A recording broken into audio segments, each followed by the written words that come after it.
Hey guys, welcome back to my channel. Myself Prachi and होने वाली CM Prachi. Guys, हमारे channel पे आपका बहुत बहुत स्वागत है। और आज की वीडियो में गाइस हम लोग डिस्कस करने वाले हैं सीएमए फाइनल का सब्जेक्ट जो है उसका सीएफआर सब्जेक्ट। और उसमें से गाइस हम लोग फर्स्ट चैप्टर जो हमारा वेरी फर्स्ट चैप्टर है जिसमें हम लोग को अकाउंटिंग स्टैंडर्ड्स एंड इंडेस वगैरह पढ़ने को मिलने वाला है। तो आज हम लोग वो चैप्टर की शुरुआत करेंगे। काफी लंबा चैप्टर है, आराम से चलेगा, तो बने रहिए हमारे साथ। तो चलो वीडियो को स्टार्ट करते हैं। Let's get started. आज हम लोग पढ़ने वाले हैं इंडेस, आईएफआरएस और एएस के बीच का डिफरेंस, वो लोग होते क्या हैं, उनके बीच में डिफरेंस क्या है। बिकॉज गाइज ये चैप्टर हम लोग स्टार्ट करने वाले हैं तो ये बहुत सारे सिमिलर टर्म्स आपको सुनने को मिलते रहेंगे चैप्टर के दौरान, तो आपको इनका मतलब पता होना बहुत जरूरी है। ठीक है, तो चलो हम लोग आज सबसे पहले इनका मतलब समझते हैं। ठीक है, तो देखो अकाउंटिंग स्टैंडर्ड्स तो गाइस आप अपना पढ़ते ही आ रहे हो, अपना इंटरमीडिएट वगैरह में पढ़ा होगा आपने, तो आपको पता होगा थोड़ा बहुत नॉलेज। अपन फिर भी अच्छे से डिस्कस कर लेते हैं। जो हमारा अकाउंटिंग स्टैंडर्ड्स होता है ना गाइस, वो हमको एक डायरेक्शन प्रोवाइड करता है। जैसे कि अपने पास बुक्स होती हैं जो हम लोग को डायरेक्शन प्रोवाइड करती है कि लाइफ में अपन को कैसे करना चाहिए, लर्निंग में हेल्प करती है। ठीक है, हमारे पेरेंट्स होते हैं जो हमको गाइड करते हैं, हमको डायरेक्शन प्रोवाइड करते हैं, टीचर्स होते हैं। वैसे ही अकाउंटिंग स्टैंडर्ड जो होता है ना, वो भी हमको डायरेक्शन प्रोवाइड करता है।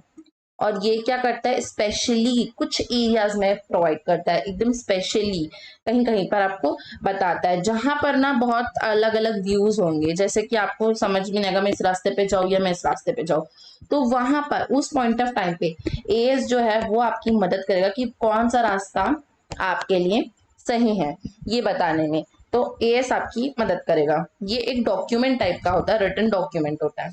ठीक है, जो कौन इशू करेगा, ऑब्वियस सी बात है कि इस रास्ते में जाना चाहिए या इस रास्ते में जाना चाहिए, ये आपको कोई एक्सपर्ट ही बता सकता है, ऐसे कोई भी नहीं बता सकता।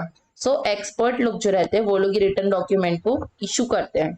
ठीक है, और उसके बाद फिर आपको बताते कि कौन से अकाउंटिंग ट्रांजेक्शन का इफेक्ट कैसा लेना है फाइनेंशियल स्टेटमेंट्स में। जो हमारा फाइनेंशियल स्टेटमेंट्स होता है उसमें हम लोग को अकाउंटिंग ट्रांजेक्शन का क्या कैसे इफेक्ट लेना है वो कौन बताता है, कौन डायरेक्शन प्रोवाइड करता है, अकाउंटिंग स्टैंडर्ड प्रोवाइड करता है। कि हम ये वाले जो हमारा, समझ लो कि आपने 10,000 रुपीज का रिपेयर करवाया है, तो इस रिपेयर को हम क्या रिकॉग्नाइज करें, इसकी पहचान क्या करें, क्या ये कैपिटल है या ये रेवेन्यू है, ये कौन बताएगा आपको। यहाँ पर कंफ्यूजन हो गया तो कौन बताएगा, एएस बताएगा हमको, और एएस के अकॉर्डिंगली हम रिपेयर को अकाउंट फॉर करेंगे। कैसे मेजर करें, कितने अमाउंट को कैपिटल में लिए, कितने अमाउंट को रेवेन्यू में लिए, वो मेजरमेंट हमको कौन बताएगा, अकाउंटिंग स्टैंडर्ड बताएगा। ट्रीटमेंट क्या करना है, इसको किस तरीके से अपन को ट्रीट करना है। ठीक है, इस साल करना है, अगले साल करना है, एमोटाइज करना है, ओवर द पीरियड करना है, क्या करना है, ये कौन बताएगा, एएस बताएगा। और फिर लास्टली हम फाइनेंशियल स्टेटमेंट में क्या दिखाएं, इसको कैसे प्रेजेंट करें, क्या इसके बारे में बताना जरूरी है, इसको नोट्स टू अकाउंट में बताना कंपलसरी है या जरूरत नहीं है, या पीएल में दिखा दो या बैलेंस शीट में दिखा दो, क्या ये सारी चीजों का बात कौन बताएगा आपको, एएस बताएगा। तो एएस क्या हुआ, हम लोग शॉर्ट में भी लिखते जाएंगे नोट्स, सो दैट आपको इजी रहे। ठीक है, तो आप लोग को मैं रिकमेंडेड करूंगी कि आप मेरे साथ लिखते जाओ। एएस जो होता है वो क्या करता है, डायरेक्शन प्रोवाइड करता है हम लोग को।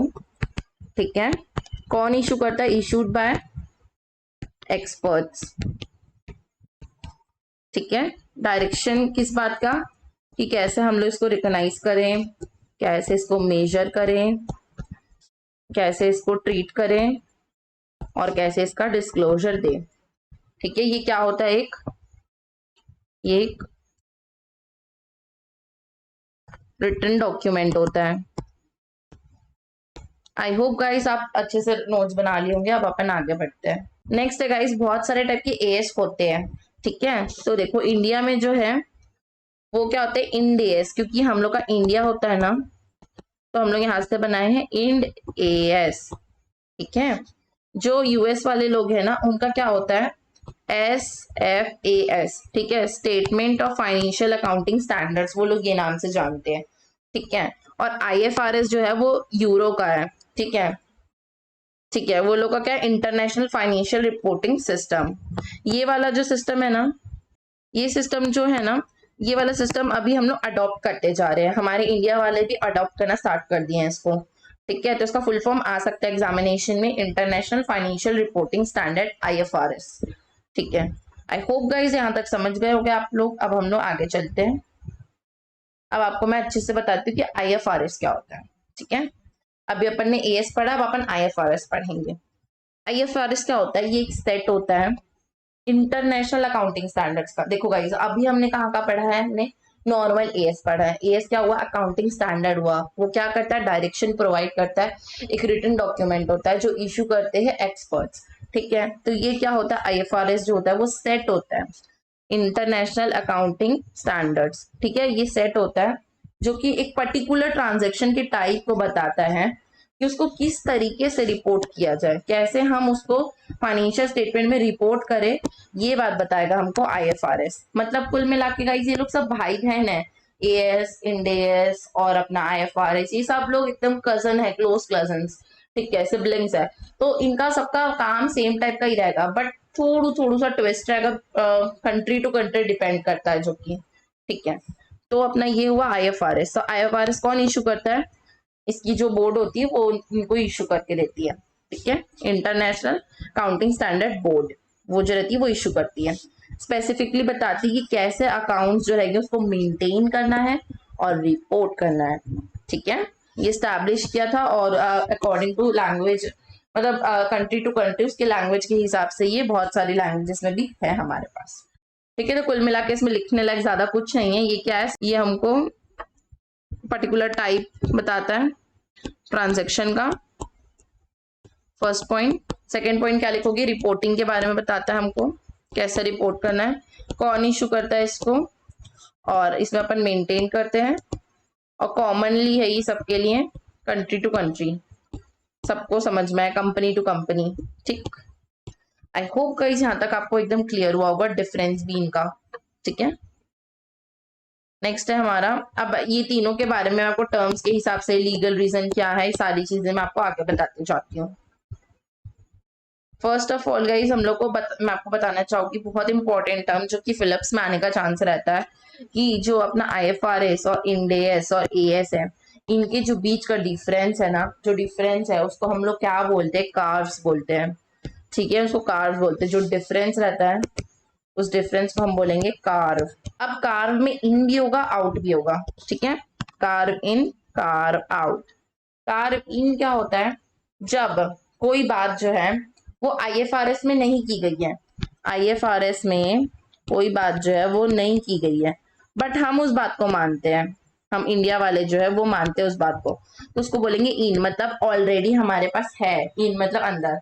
ठीक है, और IFRS में है, मतलब IFRS में है, बट वो बात हमारे में नहीं है, हमारे बातों में नहीं है, वो हमारे इंडिया में वो नहीं चलता। फॉर एग्जाम्पल फैशन आउटफिट जो होते हैं वेस्टर्न कल्चर के, वो बहुत ज्यादा, मतलब बहुत एक्सट्रीम वाले में कह रही हूँ। ठीक है, तो वो सारी यहाँ पे इंडिया में एक्सेप्टेबल नहीं होती चीजें। ठीक है, तो वो क्या हो गई? वो कार्व आउट हो गई, मतलब वहां पर तो है बट यहाँ नहीं है वो। वैसे ही हमारा इंडियन कल्चर जो है बहुत सारे ट्रेडिशन फॉलो करता है, बहुत सारे डिफरेंट टाइप के फेस्टिवल्स मनाता है, तो वो यहाँ पर तो है बट वहां नहीं है। ठीक है, तो ये क्या हुआ? हमारे इंडिया से वो चीजें आउट हो गई है, तो वो कार आउट हो गई, और हमारे इंडिया में पहले से ही है ये सारी चीजें, तो वो इन हो गई। आई होप गाइस आपको ये एग्जाम्पल से क्लियर हुआ होगा। आगे बढ़ते हैं। अब गाइस एक बहुत इंपॉर्टेंट बात बताने वाली हूँ मैं। जो हमारा जो अपना IAS है ना, वो हमारा IND-AS का 1 है। मतलब अगर इसमें आप 1 लिखोगे ना तो इसका भी 1 होगा, बट अगर आप IFRS का 1 लिखोगे ना तो ये 101 होगा। मतलब इनकी नंबरिंग ही ऐसी की गई है ताकि हम लोग अच्छे से उसको काउंट फॉर कर पाए। ठीक है, जैसे कि आप लिख लो IFRS 5, तो वो क्या होगा हमारा IND-AS में, वो हमारा IND-AS में 105 हो जाएगा। वैसे अगर आप बोलोगे IFRS 7 तो वो क्या हो जाएगा? 107। आप बोलोगे 9 तो वो क्या हो जाएगा? 109। आप बोलोगे 15 तो क्या हो जाएगा? 115। IND-AS 5 115। ठीक है, तो इसमें 100 ऐड करना रहेगा आपको। IFRS में हमेशा 100 ऐड करोगे तो IND-AS बनता है। आई होप यहाँ तक क्लियर हुआ होगा। अब इंटरेस्टिंग यहाँ पे देखो, अगर हमारा 39 IND-AS है तो वो कैसे बना होगा? वो 16 IFRS प्लस 23 IAS को मिक्स करके बनता है। ठीक है, जब आप ये दोनों नंबर को ऐड करोगे तो आपका 39 आ जाएगा। बट ध्यान रखने वाली बात ये है कि 16 IFRS को 23 IAS के साथ जब ऐड करोगे तब जाके आपका इंड AS बनता है। ठीक है, ये सारे आपकी बुक में अच्छे से दिया हुआ है, वहां से आपको अभी मैं क्लियर करवा देती हूँ। ठीक है, तो गाइस चलो स्टडी मैथ्स अपन देख लेते हैं कि फर्स्ट चैप्टर में हम लोग को क्या पढ़ने लायक दिया हुआ है मैथ में। ठीक है, तो आप लेटेस्ट PDF डाउनलोड कर सकते हैं या फिर इंस्टीट्यूट की अगर मैथ है तो आप ओपन कर लीजिए। पेज नंबर 1 से मैं आपको बताने वाली हूँ। ठीक है गाइस, तो देखो सबसे पहले क्या दिया हुआ है कि अकाउंटिंग जो होती है वो एक बिजनेस की लैंग्वेज होती है।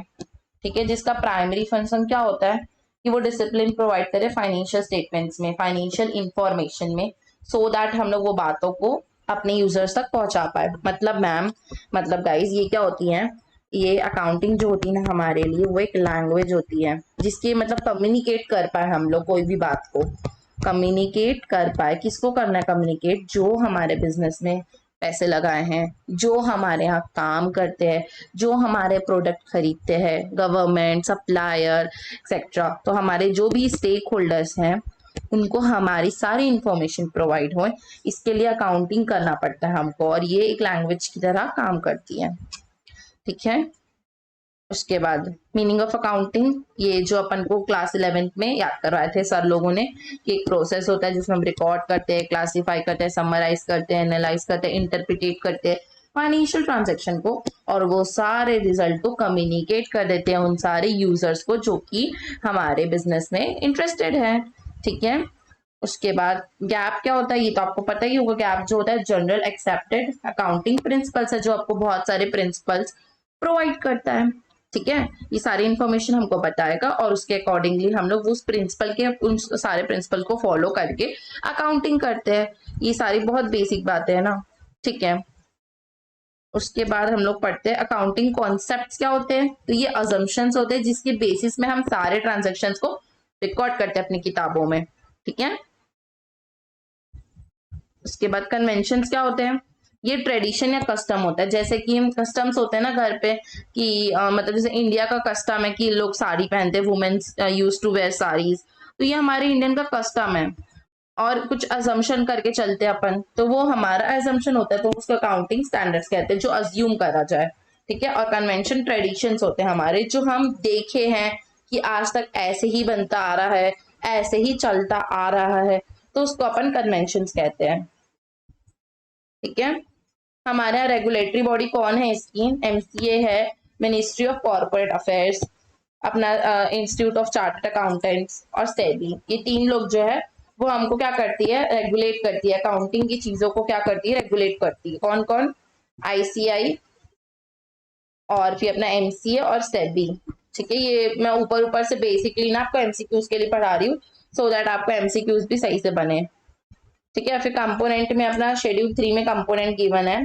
तो आपको मैं ये बताऊंगी कि अपना जो फाइनेंशियल स्टेटमेंट होता है ना उसमें हमको क्या क्या इंक्लूड करना है, हमको क्या क्या अटैच करना है, फाइनेंशियल स्टेटमेंट में क्या इंक्लूडेड होता है। फर्स्टली हमारा बैलेंस शीट रहता है, फिर अपना PL अकाउंट रहता है, फिर अपना जो भी इक्विटी में चेंजेस आया है, इक्विटी मतलब क्या होता है अपना ओनरशिप, तो उसमें जो चेंजेस आया है, कैश फ्लो स्टेटमेंट जो रहता है, ये सबके लिए मैंडेटरी नहीं है।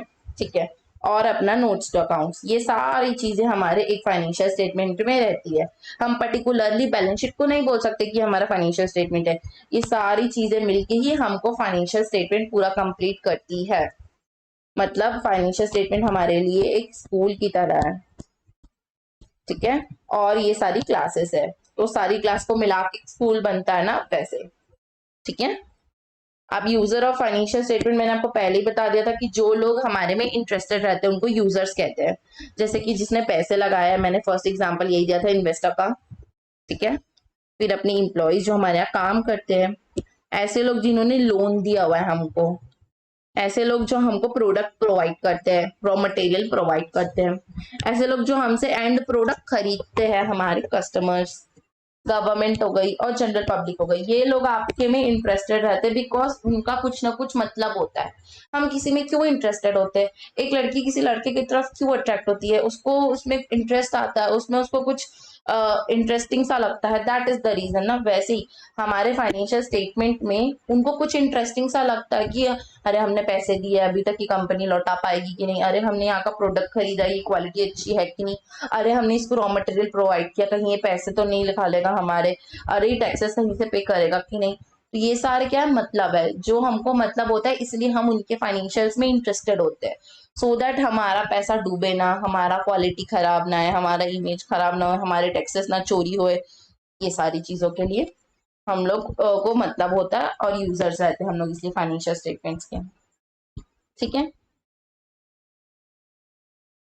एक फाइनेंशियल स्टेटमेंट का क्या हमारे पास क्वालिटी होना चाहिए, तो देख लो, वो क्या होना चाहिए, फेथफुल होना चाहिए, कंपेरेबल होना चाहिए, वेरीफाई हो जाए, अंडरस्टैंडेबल मतलब समझ में आना चाहिए, सारी काम की बात लिखी होनी चाहिए। ठीक है, तो इतना इम्पोर्टेंट नहीं है। ठीक है, उसके बाद गाइस हमारा एएस वाला जो है वो अपन नेक्स्ट वीडियो में कवर करेंगे अपने हैंड रिटन नोट्स के साथ, सॉरी पीपीटी नोट्स के साथ, और फिर अपन बुक से भी कवर करेंगे। अगर आपको यहाँ तक वीडियो अच्छी लगी होगी तो आपसे रिक्वेस्ट है कि आप प्लीज चैनल को सब्सक्राइब कर दीजिए, ताकि इसके आगे की सारी वीडियोस की नोटिफिकेशन आपको टाइम टू टाइम मिलते रहे। और आप से रिक्वेस्ट, अगर वीडियो अच्छी लगी होगी तो प्लीज वीडियो को लाइक कीजिए, अपने सारे फ्रेंड्स के साथ शेयर कीजिए। Thank you so much for watching this video, bye bye guys.